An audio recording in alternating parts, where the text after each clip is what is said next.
എല്ലാവർക്കും വിനീതമായ നമസ്കാരം.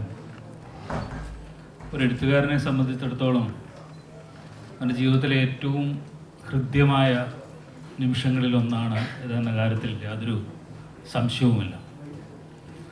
അയാളുടെ ജീവിതം കൊണ്ട് എപ്പോഴോ അയാളുടെ ഏകാന്തതയിലിരുന്ന് എഴുതിയ കുറച്ച് വരികൾ പിന്നീട് സമൂഹം ഏറ്റെടുത്തു.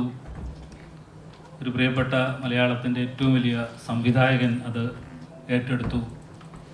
അദ്ദേഹത്തിൻ്റെ ജീവിതത്തിൻ്റെ 14 വർഷങ്ങൾ ഒരു സിനിമയ്ക്ക് വേണ്ടി ആ പുസ്തകത്തിൻ്റെ പിന്നാലെ അലഞ്ഞ് നടന്ന് അത് ചിത്രീകരിച്ച് നമ്മളുടെ മുമ്പിൽ സമ്മാനിച്ചിരിക്കുകയാണ്.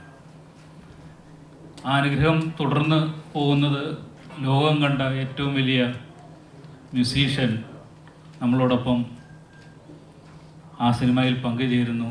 അദ്ദേഹത്തോടൊപ്പം ഈ വേദി പങ്കിടാൻ എനിക്ക് അവസരം കിട്ടുന്നു. ഇതിൽ പരം എന്തനുഗ്രഹമാണ് ഒരു എഴുത്തുകാരന് ലഭ്യമാവേണ്ടത്.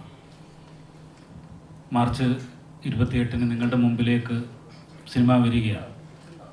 കൂടുതൽ പുഞ്ചിരിക്കുന്ന മുഖത്തോടു കൂടിയാണ് ഞാനിപ്പോൾ നിങ്ങളുടെ മുമ്പിൽ ഇരിക്കുന്നത്. കാരണം ഞാൻ ആ സിനിമ കണ്ടു എന്നുള്ളതാണ്. കഴിഞ്ഞ കാലങ്ങളിലൊക്കെ എല്ലാ വായനക്കാരനെ പോലെ എനിക്കും കുറച്ച് ടെൻഷൻസൊക്കെ ഉണ്ടായിരുന്നു. എന്താണ് ഞാൻ എഴുതി വെച്ചതിൽ നിന്ന് എത്രത്തോളം സിനിമ മുകളിലേക്ക് വരാൻ കഴിയും, നമ്മളുടെ സങ്കല്പത്തിന് മുകളിൽ എങ്ങനെയാണ് വരുന്നത് എന്നൊക്കെയുള്ള ഒരു ചെറിയ സംശയമുണ്ടായിരുന്നു. പക്ഷേ സിനിമ കണ്ടപ്പോൾ അതിനെയെല്ലാം മറികടന്നുകൊണ്ട് മനോഹരമായ, ഉജ്ജ്വലമായ, ലോകോത്തരമായ ഒരു സിനിമ നമ്മുടെ മുമ്പിലേക്ക് വരുന്നുവെന്ന് ഒരു എഴുത്തുകാരൻ എന്ന നിലയിൽ എനിക്ക് അഭിമാനത്തോടു കൂടി നിങ്ങളോട് പറയാൻ കഴിയും.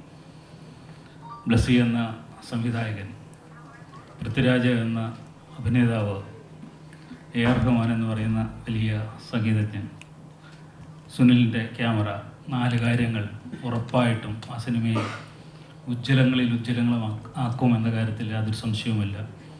നിങ്ങളെ ഏവരെയും ആ സിനിമ കാണാൻ വേണ്ടി ക്ഷണിക്കുന്നു. Thank you.